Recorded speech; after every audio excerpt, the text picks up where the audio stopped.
Okay, types of forces. We're going to start with the applied force. So we have a notation for that. We'll write it like this, F, app, the applied force. This is where we left off yesterday. So we're going to write down the symbol, we're going to write down the word, and then we're going to just have a quick description and an example. So an applied force obviously would be applied by another object. Can you guys think of some examples? Just yell them out. Sure. Friction? No. Applied force. Me pushing. Good. So if I try to move Elgin's desk, I gotta apply a force, and he moves, right? Okay. So example, push a desk.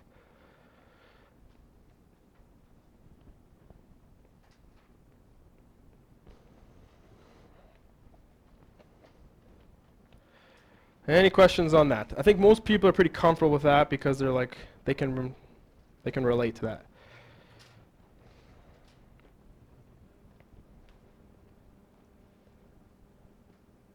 Okay, next one will be, do you still need that? This symbol is Fg, and this will be the force due to gravity. So we call this the gravitational force or gravity force. And it also has another name for it. The common name in physics for Fg is weight. Not to be confused with mass, okay? So I'll put a little arrow to the weight. Not to be confused with mass. So let's say I'm 70 kilos. That's my mass. When I go to the moon, am I still 70 kilos? Yes. Your mass stays the same no matter where you are in the universe. But the gravitational pull on that mass changes based on where you are in the universe. So on the moon, you ever see those guys like launching through the air as they run? Because they have less, not less mass, but less weight, less gravitational force. Question?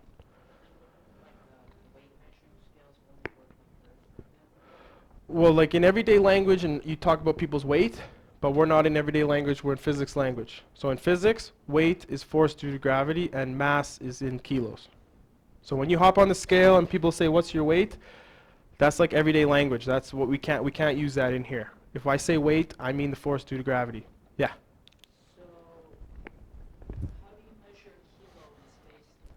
Well, it's the same as you measure a kilo in Earth. It's about density and matter. It's the mass is about the amount of matter. Yeah. Whereas weight is about, what's the pull from the gravitational body. Yeah, what you experience. Yeah. Good. Okay, so the force of gravity. So everything has this force of gravity, but only the really massively large objects like the moon and the earth, massively large objects attract another object towards itself. Okay, so the moon and the earth, because they're so massive, they have this force acting between them. Like when I stand next to Elgin, there is a gravitational force between us, but it's so small that you don't even know it's there. Okay, and we're going to be talking about that gravitational force in more detail later, but for now, we'll just talk about it as Fg. And the examples, well, all objects on Earth experience a downward force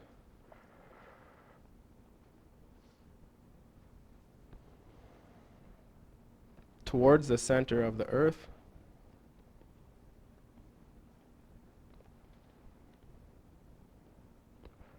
All right. Fg. It's a pretty important one. You're going to see it lots. The next one is Fn with a capital N. And this would be your, you guys remember? Normal. You guys remember what normal means? Good. In math, normal means perpendicular. Okay? So let's get that down for sure. And we call this the support force. We were talking about this yesterday, like why is my water bottle not fall through the table, right? It's the support force which acts, and I'm going to highlight this word or underline it, perpendicular to a surface.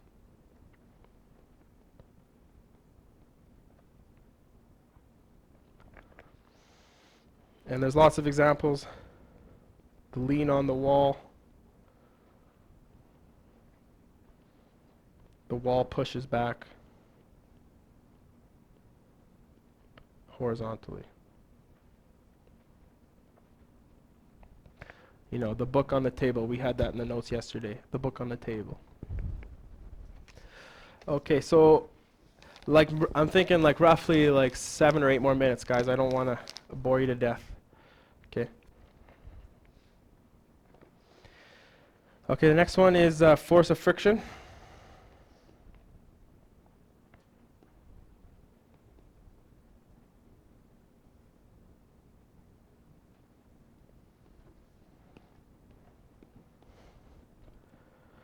Okay, and we use a capital F and then subscript little f. Force of friction. And this would be the force exerted by a surface.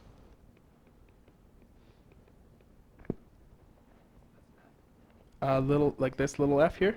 Yeah, sorry, that's a little f. Force exerted by a surface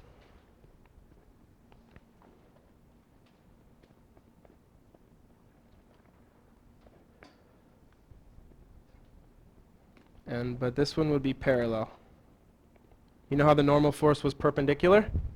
Well, the frictional force would be parallel to the motion. So force exerted by a surface as an object moves across it. And there's 2 types. There's static and there's kinetic.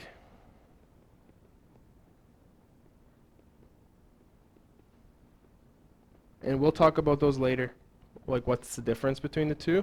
And just to give you an example, like, I don't know if you guys all experienced this. When you start pushing an object, like imagine this was massively heavy and I start pushing it.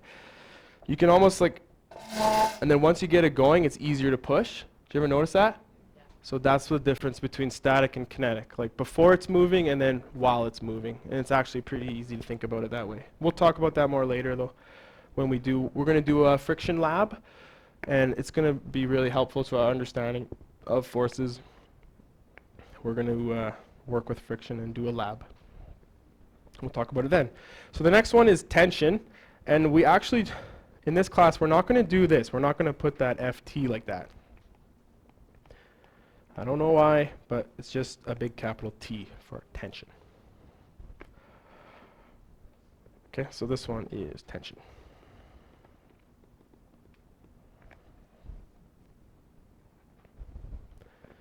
And this is a force that's transmitted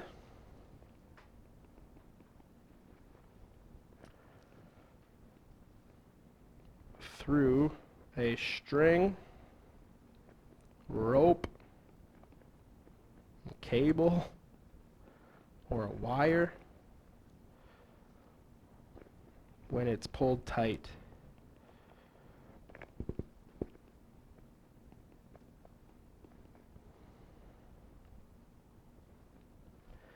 And it's got to be pulled tight by forces acting on both ends.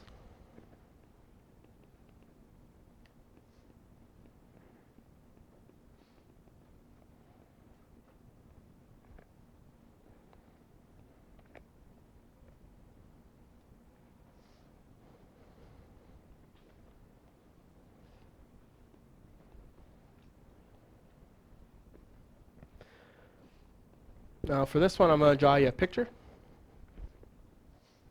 And we'll just think about an elevator. how's the elevator work? It's probably attached to some cable that's like fixed to the top of the elevator, right? And then maybe there's some pulley or some pulley system that somehow can move the box up and down the elevator shaft, right? So the way we would draw a picture, you'd imagine like a rope, okay? This upward force in the rope, you'd call it tension. Now the tension in that rope is the same everywhere. Like you can't have part of the rope having a different tension than the other. If we're doing like a tug of war, okay, once the rope is tight, the force is transmitted through that rope and it's equal everywhere. And it acts like, you know, parallel to the direction, right? So it would have to be along the line, and it's the same everywhere. That's what I mean by that. Okay? So the pull, like if you have a pulley up here or it's fixed up at the top and it's fixed down here at the bottom, there's like an equal pull on opposite ends, and it's transmitted through that force is transmitted through that rope. All right, then the last one, F with a lower s. This will be spring force. Are you guys familiar with springs? You guys ever play pinball? That's a little bit before your time, eh? You guys go to the arcade, play pinball? You know how you get the ball going? You pull the spring and then let it go. Any other examples of springs in your guys' everyday life? Maybe in some of your basketball shoes? In the toaster, good. Springs in your life? Spring bike? Say that again. Say? Oh, the sofa couch. Yeah, good. The beds, mattresses, good. Suspension on bikes and cars, good. Okay, so this will be the force exerted by a compressed or stretched spring upon any object attached to it. And we're going to talk about springs. We're going to have like a lot of the, in Unit C, we're going to have a whole like section dedicated to the spring. So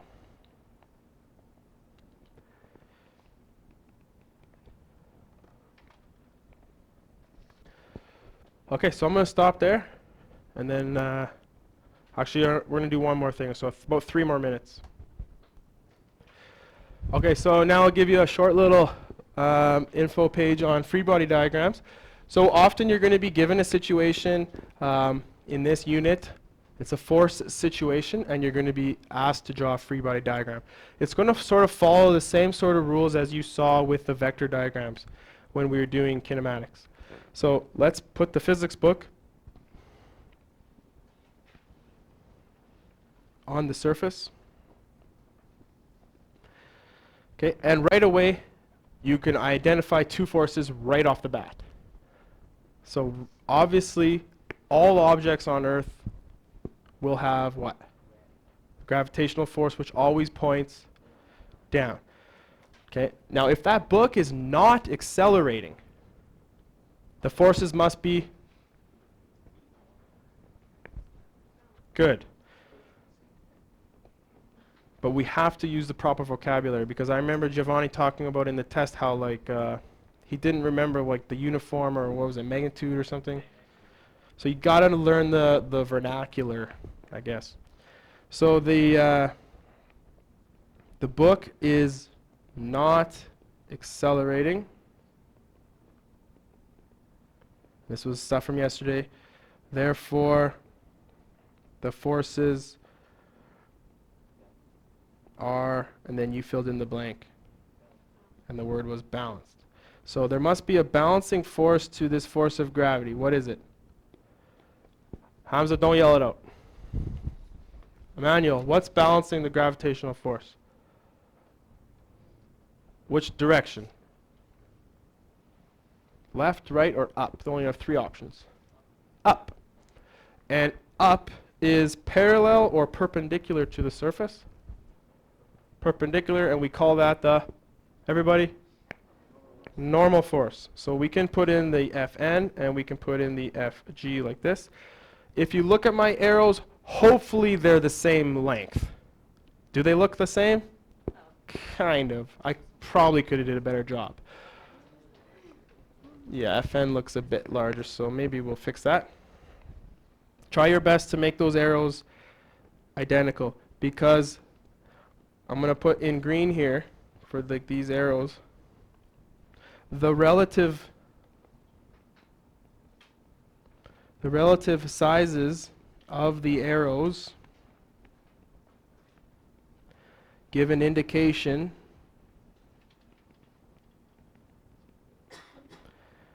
of the fill in the blank. The relative sizes of the arrows give an indication of the blank of the force. Magnitude. Good. And what does magnitude basically mean in everyday language? No. No.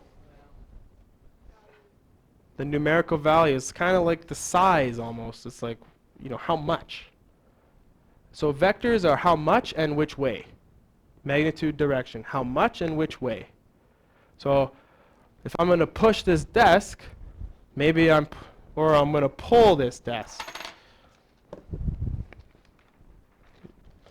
I'm going to pull this desk, and how many newtons is it going to take to push it or to pull it? It's not going yet. Not going yet. And it's counterbalanced, so it doesn't work. But you get the idea.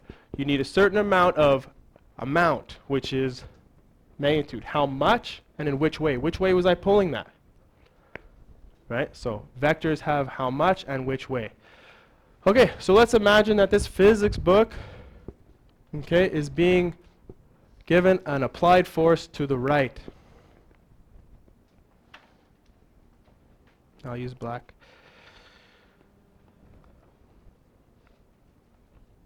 Okay, let's say something is pushing or pulling this physics book. And the force of friction isn't strong enough to balance it. It's actually smaller than the applied force. Okay? So now the book is accelerating. Okay, now the book is accelerating. In which way? Accelerating to the right, because the forces are, and these are the horizontal now, the horizontal forces are unbalanced. And does the diagram clearly show how that magnitude of that arrow is a little bit larger than that force of friction over on the left? Okay, so that's enough of me. I'm going to let you guys try now, and I'll give you the worksheet. I'll do the first one with you. Okay, so here's the first situation. On this worksheet, I would highly recommend that you underline constant speed. That's what the worksheet gives you. This is going to show up a lot. It's going to say some forces are being applied and the object is traveling at a constant speed. What does that tell you about the acceleration? Good. And what does that tell you about the forces? Good. So just from that word right there is so loaded. Constant speed, it like unlocks the problem because you understand what that means. Forces cause acceleration if they're unbalanced. This pen's not going anywhere. It's not accelerating because the forces are balanced. I drop it because I move my hand, unbalanced. So if an object is moving at constant speed, it must mean that the two forces involved, or wherever they are balanced. So what does this diagram look like? Draw a box. All objects on Earth have what? Gravity. So it must be on some surface balanced by the normal. but a rightward force is applied. So we have this F applied. So if it's moving at a constant speed, that applied force must be balanced. Okay? So over here, you have the force due to friction. And it's the same size. Do you get the activity? You have 11 more situations. You draw a box, and then you draw in the arrows. The arrows might have different sizes depending on the information given. So if I said that this box was accelerating to the right, well, how would you change this? More arrow on the applied force, right? All right, go for it. I'll walk around and help.